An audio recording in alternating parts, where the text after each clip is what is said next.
Hello, Rory. I haven't seen you for a long time, so I thought I would read you a story. Grandad loves reading stories to Rory.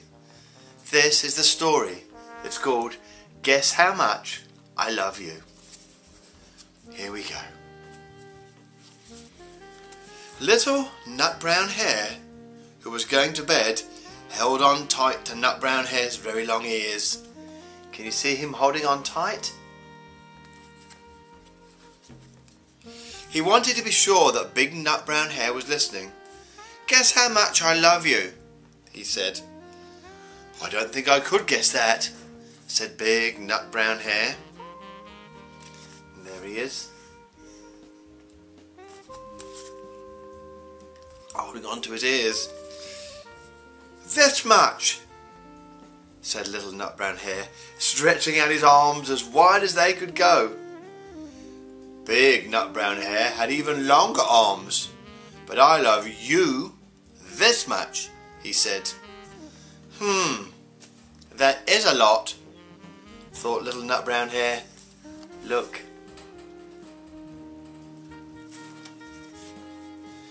And there's Big Nut Brown Hare's big arms. "I love you as high as I can reach, high up," Little Nut Brown Hare said. "I love you as high as I can reach," said Big Nut Brown Hare. That is quite high, thought Little Nut Brown Hare. I wish I had arms like that. There's Little Nut Brown Hare's arms, and here's Big Nut Brown Hare's arms. Very big. Then Little Nut Brown Hare had a good idea. He tumbled upside down and reached up the tree trunk with his feet. "I love you all the way up to my toes," he said. "And I love you all the way up to your toes," said Big Nut Brown Hare, swinging him up over his head. Look, there's the pictures.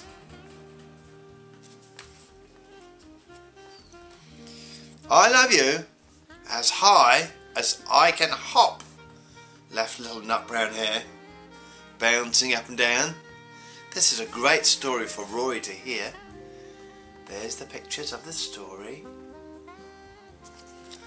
Go to the next page. "But I love you as high as I can hop," said Big Nut Brown Hare, and he hopped so high that his ears touched the branches on the tree. Look, there you can see them. "That's good. That's great hopping," thought Little Nut Brown Hare. "I wish I could hop like that. Wow. I love you all the way as far down the lane as the river," cried Little Nut Brown Hare. "I love you across the river and over the hills," said Big Nut Brown Hare. Look, wow. "That's very, very far," thought Little Nut Brown Hare. He was almost too sleepy to think any more. Then he looked beyond the thorn bushes into the big dark night. Nothing could be further than the sky. He's looking into the sky. Wow. Wow. Excuse me, coughing. Rory, I've got a big crickle in my throat. "I love you right up to the moon," he said, and he closed his eyes. "Oh, that's very far," said Big Nut Brown Hare. "That is very far." Big Brown Hare settled Little Nut Brown Hare down into a bed of leaves. He's putting him in bed to go to sleep. He's going to go to sleep now. And he leaned over and kissed him good night. They lay down close together, and Big Nut Brown Hare whispered with a smile, "I love you right up to the moon and back again." And there he is. And that's a story for Rory. I'm going to read you lots of stories 'cause I love you, Rory. Bye bye.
Bye.